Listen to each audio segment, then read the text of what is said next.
Welcome, everybody. So this is Matt and Matt, Wokingham Property Podcast. We've got our guest on today, who's Luke, who runs Survey Network, and he is our recommended, if you like, surveyor of choice, based on him not just being the best-looking bloke out of the three of us, but certainly for his knowledge and skills, and also the modern approach behind Survey Network and how they approach helping you as customers.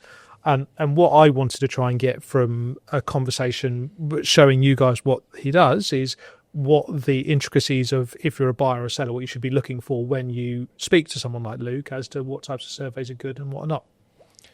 There's a lot of confusion, isn't there, I think, around surveys. It's often a part of moving house which people don't really think about.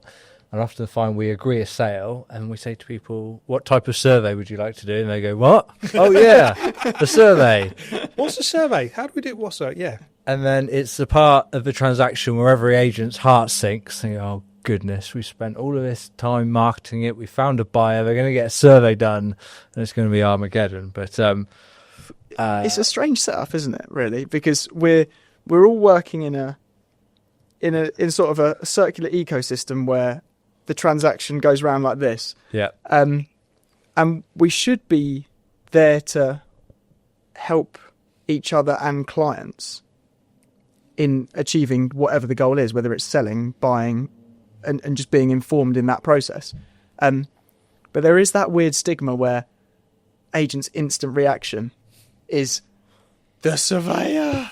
No. And then who is AKA a deal destroyer. Well, I remember having it before where I had a guy phone me. So I'm going to get a survey done. I was like, okay, yeah, fine. Just get him to get in contact with me. The guy phoned and instantly my heart dropped. I'm like, no, not you. Please don't be you. And luckily it wasn't from your company. But I remember dealing with it thinking, oh my God, no, we'll put it back on the market now and try and resell it.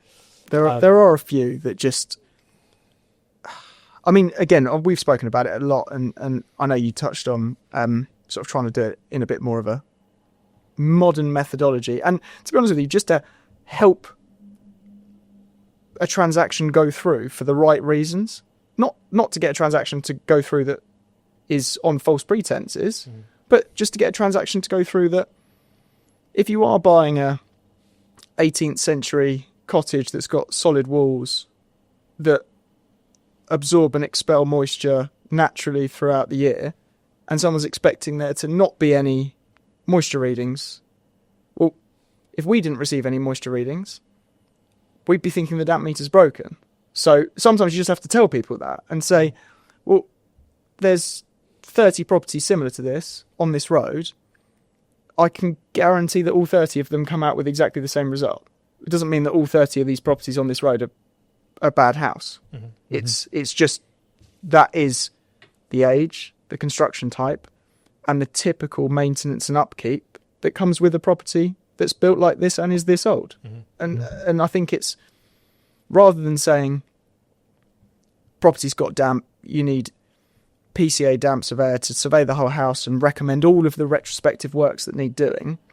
Yes, there might be a need for somebody to come and look at something, but also just make it relative. If you are expecting it and it's inside a normal level of tolerance, tell the person that, because that makes them feel that they're not buying the black sheep on the road. They're buying a house that's similar to every other house of that age and that construction type. And people are coming to you for professional advice and knowledge. And sometimes I think surveying as an industry is guilty of withholding the knowledge and assuming that the house buyer is as knowledgeable as they are about construction. Mm-hmm. And it's very unlikely to be the case. So just explain it to them. Give it to them in relative terms. Yes, it's got this, but is that unexpected and how bad is it? Yeah. Not just it has this, because you're not giving them an indication apart from all scary, this is massively problematic. Yeah. We know from doing these deals that two people can read the same comments on the survey report and interpret it completely differently. So I love how Survey Network works in making it relative, in making it being pragmatic, explaining what it is, explaining why it's the way it is, and giving people some context behind what can often be a scary couple of sentences in the survey report, because it's filling that knowledge gap. Most people don't know about construction. I generally find the older people who've had more experiences with older houses, they've got more house moves to kind of fall back on, but particularly people who are maybe buying their even second or third house. And we did an episode recently on new builds, and you obviously don't have those same anxieties, but it's about filling that knowledge gap for people with often quite complicated construction issues. Yeah, and we have to report stuff that has technical accuracy, but sometimes that is, in everybody else's mind, just jargon. It doesn't mean anything to anyone, which then doesn't make it very helpful. So just having a conversation with someone, and I think obviously I've got experience in agency historically, and I think one, it's part of the reason we do things the way we do, but to have the agents consistently be produced with a survey report and a stressed buyer is also not, despite the fact that you'll be very knowledgeable on it, having sold so many properties over the years, but again, you don't want to go through decoding what some surveyor does or doesn't mean based on some technical jargon. Just, are you able to speak to the surveyor? Oh no, I can't get hold of them. I mean, you must have it all the time, and you just think, well, I can't really explain this to you. It's kind of, I don't know what it means. It's his language in his terms, their assumption, their findings, what they're trying to portray to you as their job being done. And I think also that comes with how, as Avocado agents and Survey Network, how we operate is we don't have to look after millions of people at any one time, where we have to churn through transactions, surveys, everything else, and we can spend more time helping and guiding and supporting people through the journey. Because if you're a first-time buyer sitting there trying to work out what that means, you guys are quite happy to jump on a call. I'm not volunteering your time unnecessarily here, but I know you do it, but you're quite happy to jump on a call and talk to the buyer and or whoever else and go, this is what this means, that's what that means. You don't really need to worry about this because of XYZ reason, or actually you might want to try and investigate that, but here's the people to speak to do that. Yeah. And that for me is such a critical part, and it stops those. We know that if we ask you to do a survey, or for your company to do a survey for our property, we know that the buyer's going to be looked after. They're going to be given the right information, they're going to be given the right support, and they're going to be given the right follow-up. And that for us is as important as anything, because if they need to try and fathom what something means in a survey and try and articulate it for themselves, or even ask us, and don't get me wrong, we know what we need to know, but we don't know your level of experience and knowledge. So for us, it's crucial. I mean, you'll remember many different scenarios, but there was one over in Maidenhead that we sold. Obviously, not our core patch, but he was buying somewhere through us. He wanted to sell it, and we had the problem with the roof. You remember that? And I remember then it was with two separate buyers, not at the same time. We don't do that. but there was one buyer that was really nervous about it. He spent a lot of time on the phone to him, and then he decided he wasn't going to progress with it. And then the buyer came in, who then viewed it after. It was similar amount of time spent with them talking it through. I think it was Ollie that went out to go and do the survey on it. Yeah, and I think one of them was a Teams call with somebody in America at about 9 o'clock at night. Yeah, exactly. Because she was coming from Australia, he was living like. It's exactly right. It's exactly right. So, and it's that level of integrity and support that a business like yours gives to ours and our clients, which is the reason why this chat is really important. Because I was thinking before we could jump on this chat and go, not to try and sell you guys. I feel that's all we've done for the last 5 or 10 minutes. But, I mean, it's a great meet. You're really handsome as well, by the way. It's very, very merited, by the way, because your company is fantastic and it provides people with the support they need.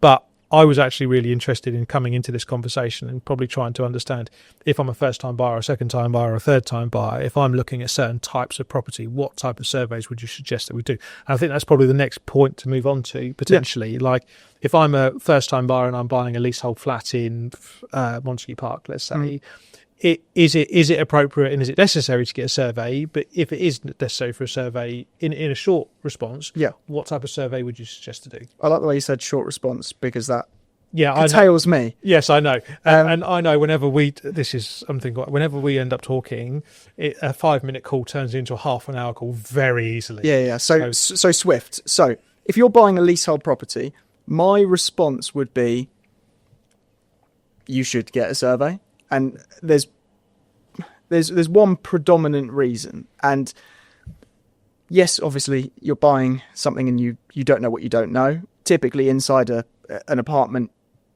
a lot of the potential defects might be visually obvious, because you're looking internally, essentially.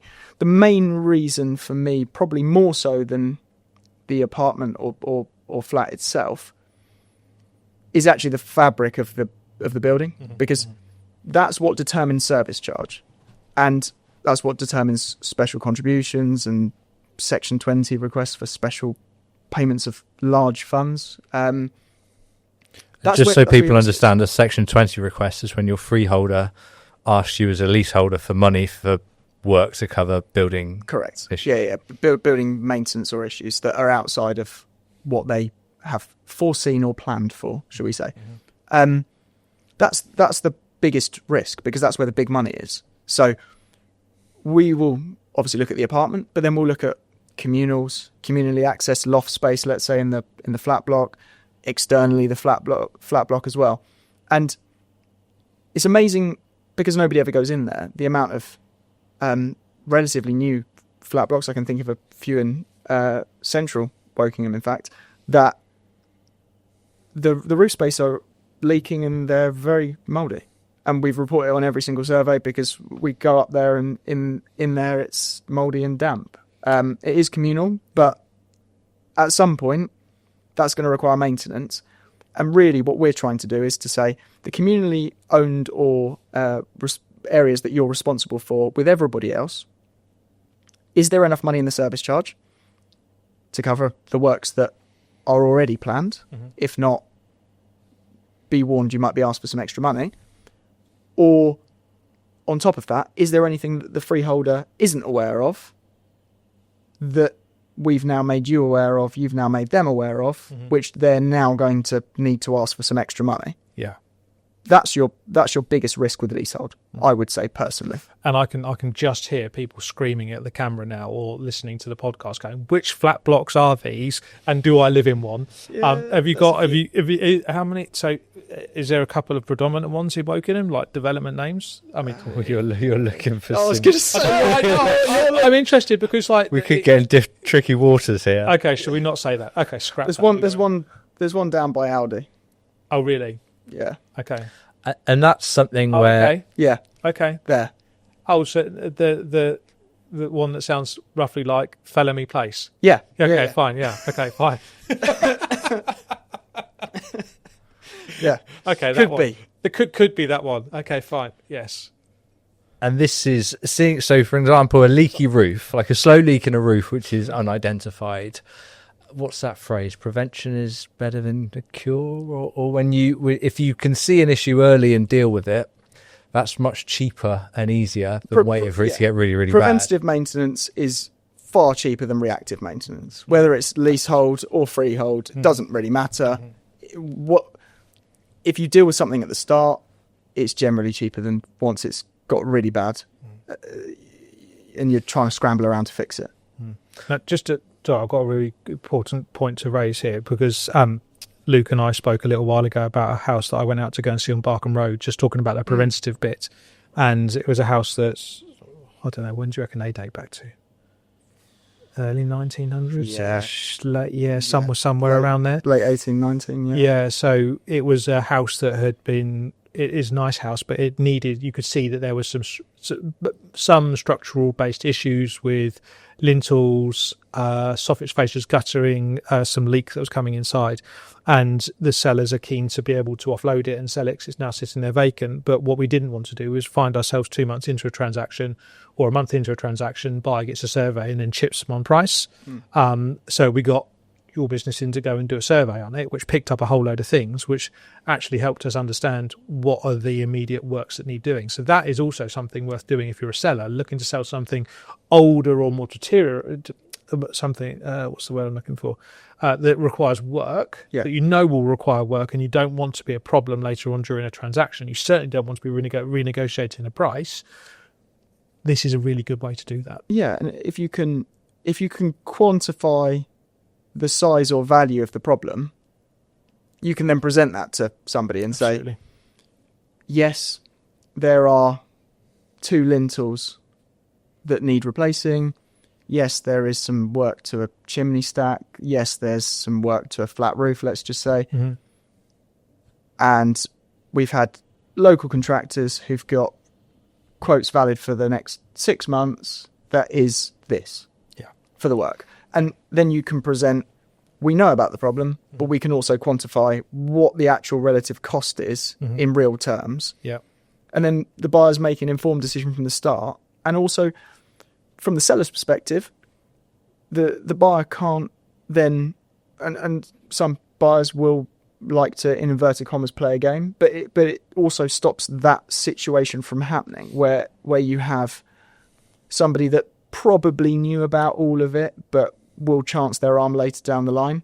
If it's detailed and provided in black and white facts and figures, nothing's materially changed 3 months down the line if all of those things still exist and the cost is the same and the problems are the same. Yeah. So it does protect you from, like you said, renegotiation, in the sense that you set out the landscape at the start, nothing changes, therefore goalposts don't get moved. Yeah. Or less And so. transactions complete quicker. Yeah, because everyone's going in informed. They've got less due diligence to do, less research to do, less contractors to speak to. It just speeds everything up. Yeah, exactly right. Exactly right. And we'd love the transparency of being able to hand someone a survey report when they're viewing the house, just to say this is what you need to look out for, particularly with an older house. Especially with a house like that, is if it goes onto the market, when it goes onto the market, I expect it will go on at a price that's probably quite attractive to a lot of people. And it will probably go a bit bonkers. Yeah, absolutely. But you don't want people going in and putting offers in willy-nilly and then coming back to you a month later and go, oh, actually, that was a bit strong. We got a bit excited, but the survey says this. Actually, I tell you what, come and do all the viewings. Anybody that wants to offer, here's the survey, here's the recommendations through the quotations that have been done. Please read it and come back to us in 48 hours. We'll accept your offers by 5 o'clock on Monday evening. That's the way you should approach that, because people are coming in having taken time to consider what they need to consider and then made sure they've come in and made an offer appropriately.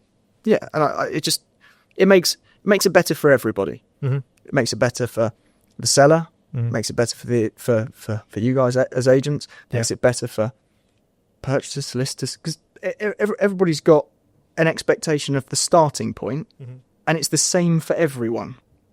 Rather than in a lot of transactions, the buyer's perception's here, the seller's perception's here, the agents might be here or here. The solicitor's got no idea because they haven't been given any of the information, because none of the information exists. And you go, but if we all had that same focal starting point, we'd all be starting with the same information, which means any questions could be asked off that information, and then we could progress the transaction. Yeah, imagine that. Imagine that. People are actually moving in 2.5 to 3 months' time, let alone 6. Yeah, it makes me laugh. So a lot of surveyors are saying at the minute that the RICS supporting the changes for essentially pre-marketing surveys, upfront information, and panicking about it for a raft of different reasons. The devil's always going to be in the detail, but of course they support it because one, they'll get more membership fees. that is a point, but it just makes the UK transaction market better. Yeah, and more efficient. More efficient and better for people. Okay, so we've spoken about pre-marketing surveys, which I think are a really important bit. We've spoken about what someone should be looking for with regards to a leasehold property. Let's have a look at maybe a 3/4 bedroom house in, let's say, Woos Hill. We're looking 1980s, mid-1980s as a build type. What should be the first thing that buyers are aware of, or surveys they should be looking at for that type of home? I guess with properties like that, typically they've often been changed, adapted, extended. You've had, I don't know, a couple of rooms that have been amalgamated into one. Then they're family homes, and obviously family living has changed over the last 20, 30 years into individual sectional rooms to more open plan, to some people now going back towards a bit of an open plan but a bit more sectional space as well. And you've had that sort of change, which naturally in family homes has then had family homes change. And those that already existed have then been adapted and then potentially partially changed back to exactly what they were like 20 years before, which is interesting, but it does happen an awful lot. Yeah. So with properties like that, it's probably more than anything is just knowing the history of the property and what may or may not have been done, and having the surveyor to review the historic information in terms of any planning, any building regs, any other available information, be it fence certificates, etc., that we can then say, right, okay, fence certificate, if anybody's not aware, is essentially window and door replacement done the right way with the appropriate certification and warranty, which lots of properties do have, lots of properties don't have, which I can see you both smiling because it probably comes up on most transactions that you see is request from solicitor, fencer, ? We have there are two types of homeowners. There's the type of homeowner who keeps every single bit of paper they've ever had ever. Yeah, that's my mum. And there's the type of homeowner which keeps none of it. Yeah. And that'll be me. Yeah. You can have different siblings. Yeah. So, yeah, one of those clients we like to have, if you need to sell your home, then maybe go somewhere else. Yeah. Despite the fact I live in Wokingham, I will be pushed out somewhere else. But yes. Yes, that paperwork element, isn't it? And so the planning and building regs, people can find that stuff online, right? Yeah. They can do a lot of research. Typically online. Some, again, even within Wokingham and surrounding areas, you've got different planning authorities, Wokingham Without, etc., that do things differently. Wokingham Without, from memory, I don't think they publish building control online. So you actually have to request it from them. You can send them an email or whatever, but it's not freely, easily available. It is something that can easily be checked. And I mean, for a real quick, easy tip for somebody is if you know a property's been changed or adapted and you've either been told or it's relatively obvious and it's recent enough where digital documentation probably would exist for it rather than being so old that it's paper and wouldn't have been uploaded. If you look at building regulations as an example, you'll always have an application and a sort of commencement notice to say we're starting these works. There will also be a completion certificate if the person has remembered to get building control out at the end. Yes. There should also be a there should always be a completion certificate, but it's something that often if you employ a contractor to do your extension or the adaptations in your property, it's often something that's left to the contractor to liaise with building control. Sometimes a lot of homeowners aren't even aware that it hasn't been done. I speak to people all the time that aren't aware it hasn't been done. Same. So if you're having work done or had work done, check. And if you're looking to buy a property, have a little look, because it also just allows you to not have a surprise if you're viewing a property you're intending to offer on it. Yeah. If you know that the property looks good, it's presented well, the work looks like it's been done to a good standard, not having a building control certificate doesn't mean not done well, not done properly. Yeah. It means inspection at the end wasn't done by somebody to confirm that independently. Yeah. It doesn't detract from the quality of the work. It might be brilliant or it might be terrible. That will obviously be a perception that you as a purchaser can make and we can make as surveyors. But if you're aware there's no building regs when you're looking at potentially offering on a property, it just saves you that horrible sinking feeling in your stomach when you get an email from your solicitor saying, please be advised, there is no building regulations at all that exists at the property, which sounds very scary. Yes. And when it comes from your solicitor, it almost sounds like you should withdraw immediately. Yeah. Because there's no context to it. There's lots of ways that can be resolved, But typically we'll end up doing what's known as a level 3 survey on homes like that, because they've been adapted, extended, altered. So you just need that much more time and to provide that much more detail around the physical construction. There might be new parts that are built and constructed slightly differently to old parts. How do they seam together? Really boring things like ventilation within the floor. One of the absolute classics is your house has got a floor. The floor will be ventilated, otherwise it'll go a bit mouldy. Someone comes along and sticks a nice big double-story extension on the back. Bifolds, lovely. Photos, excellent. Videos, beautiful.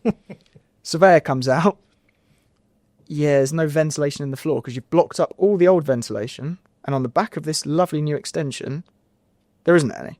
Yeah. So now you've got a ventilation issue and your floorboards at some point are going to go all mouldy. That's another thing. If you had an extension, go and have a look around your extension. Just make sure there is some ventilation bricks or there is ventilation in there. So the air bricks at the back of the original house would have been covered up. Covered by the bricks of the new extension. And then, so there's no ventilation flow through. And then you've either got no ventilation flow through because it's just bricked up, or you've got no ventilation flow at all. Then the surveyor comes out and tells you, oh, there's a problem because the floor might go mouldy. So now you need to dig it up, potentially knock through some of the floor underneath your existing floor to create ventilation. That sounds very expensive, probably not a great idea, probably a bit overkill and unnecessary, to be honest, in 99% of occurrences. But it is also true. So if you have an extension done, make sure you get some ventilation in your floor. And if there isn't any ventilation in your floor and you've already had an extension done, maybe ask the contractor why, and get them to come back. See, this is all the stuff that I find phenomenally interesting, because there's a lot of these things that don't ever get thought about when you're buying a house. And we sit there as estate agents and property. I hate the use of estate agent or property professionals, but people that genuinely care about people's home move, and we want it to be done really well from the start. And from a surveying perspective, there are so many things to look at. There's so many things to consider, and it's actually quite daunting for a buyer or a seller to sit there and go, what do I need to do? How do I need to do it? But even just listening to you there those past 5 minutes, that probably 5 to 10 minutes. Yeah, probably 15. Probably 15. That's a really good use of knowledge for people to understand what they should be looking to do next if they are buying somewhere. Or interestingly, just to pick up the phone and talk to you about it. Yeah. I would say so. Also, can I ask one question? I've got a pressing question I've been wanting to ask this entire time. Yeah. Why does everyone that does a refurb of their house make it look fantastic, but leaves the 50-year-old roof on it? Why? I know it's not sexy. I know it doesn't perceptively add value. Yeah. But the surveyor's going to come out and say your roof needs redoing. Yeah. Roofs are boring, expensive, and unsexy, aren't they? They're so unsexy. Yeah. They're so unsexy, but it's not every time, but it's so common. There's a shelf life for roofs, right? And some people will say that's 80 years, some people will say that's 120 years. And you say if it's not leaking, there's no problem with it, but roughly speaking. But you've got to factor that in if you're buying a 100-year-old house and the roof hasn't been changed, because you've got to think at some point in the near future you're going to have to look to try and do that, or at least spot repair it based on things that are there. But I'm with you. We're having an extension done at the moment. We've got a new roof going on the top of that extension. I mean, our house is 40 years old, but we're going to 40-year-old. We're not replacing the roof on the top, but we're certainly looking to do that. And we've got ventilation. I was just thinking, is there ventilation? I know there is, because I can see those belts coming up, and I know that's what they are. We will be checking on the builders though when you get home. I can see it already. I already asked that question a couple of weeks ago. But it's that level of detail which I look at that I think is important for people who are doing works at the moment to their home, who are thinking about moving in the next 5 to 10 years. They're thinking this is a 5 to 10 year project for us, that are going to be looking, going, is there anything else I should be doing? If you've got scaffolding up to do an extension, if there's any patch repairs to do to chimney, roof, etc., it's the cheapest time you're ever going to get to do it. Because you've already got the scaffolding up. Yeah. So just have it checked and make sure there isn't anything that is probably either going to need to be done now or in the next few years, because it's going to be so much more expensive to put scaffolding up in the next couple of years to do it again. Yeah. So do that. And then lastly, my only other thing, which I find a bit baffling, but I think it's probably because I'm inside the circle, so my perception is, oh, why don't people do that? If I was sat outside of the property circle, I think I would probably be in the same boat. Go in the loft if you can when you view a house. That was the only condition of my offer when I bought my house. I loved the house, but I need to know that there's not spray foam in the loft. Go in the loft. Is there spray foam? Is there water running down the timbers? Is the insulation damp? Can you see the roof? Because we did one recently where house, lovely, refurbed, lovely. Hadn't been into the loft. No problem. Jeff sent me a WhatsApp while he was at the property. Probably about 2 minutes before he called the buyer. And that day it was sunny. I can tell you it was sunny because I could see the sun straight through the roof. So go in the loft, because the valuation surveyor on behalf of the bank won't necessarily go in the loft. If you haven't been in the loft, if the bank haven't been in the loft, and it's summer, and then it gets to winter, and you end up with a new ensuite in your loft space, you should have gone up there and had a look if you didn't get a survey. Yeah. If you did get an independent survey, you'll know about it. But please go in lofts. It's such a good, simple, easy tip. It will take a minute or 2 minutes to go up in the loft and have a look around. And it's such a no-brainer, isn't it? And Matt knows I love telling people, I used to be a roofer. For 6 months whilst it was sunny, and then Look at that! Look at that segue. It's almost like I knew that. Well, I spent the summer of 2016 up on various roofs in Oxfordshire, and as you say, the scaffolding is the most expensive part of it generally, and the labour. Roofs are quite simple. You've got the rafters, you've got the felt, you've got the battens, you've got the tiles. But you are speaking as a professional roofer. Me and Matt, less so. It's quite complicated. It's professional. Did it for 6 months. But it's not. And that was to get a better tan. I did have a best hangout. but sorry, what I mean, and no disrespect to roofers, I don't think they'll take that from this, but it's not electrics or it's not plumbing or it's not. There's a lot more to those trades. There's fewer components. Yeah. And the firm I was working for, the guy had been doing it for 40 years, and he goes, roofs aren't complicated. You just got to do them properly. Which is it, right? But if you've got that old roof and you have a tile which has gone missing and hasn't been replaced, and then that's led to a rip in the felt, and then that rip in the felt gets worse over time, and it's not immediately obvious, so you don't tend to it. And again, it's that preventative maintenance, and that stuff. You're not going to want to spend 20, 30 grand on a roof if you don't absolutely have to. But that 20, 30 grand, yes, fine. Deterioration over time and just shelf life. Everything has a shelf life, of course. Yeah. But what nobody wants is if you'd never do it because you'd make someone feel horrendous. But if you tracked back the fact that you've got 15 grand's worth of work to do on your roof, and like you just did, right, so the timbers are shot because they've been damp for 10 years and the structure all needs chopping out and sorting out and replacing. But it's wet because the felt tore, but the felt tore because the tile slipped. So had you just replaced that tile 5, 6, 7 years ago for a couple of £100, we wouldn't be here today telling you need 15 grand's worth of work to do in your roof. And that's the thing about preventative maintenance. It's nip it in the bud while it's easy and low cost, because the longer you leave it, invariably the worse it will get and the bigger the number will be. And you might not be paying it because it might not cause you a problem. But unfortunately, somebody else's perception won't be the same as yours. So when they come in to buy your property off you, they don't want to pick up that cost. So although you might not want to spend it and don't feel like you have spent it, you will end up spending it just in a reduction in the price you sell your house for. So preventative maintenance it's if everyone could do a little bit of the jobs around the house they know need doing, they would get a better sale price and a faster sale. Fact. Yeah, absolutely right. Yeah, absolutely. That's that's the limit of my tradie expertise, really. But I'm glad I've been able to share that in this episode. I can't share anything, Matt. So no, I can't. I've loaded a few skips. Yeah. So basically, I was the labourer. That's the hard work. That's the hard work. I never reached actual job title. Mine was just general labourer. So I guess if there's a buyer or a seller sitting here listening to this podcast thinking, I'll tell you what, I really need to chat to Luke, then how do they go about doing that?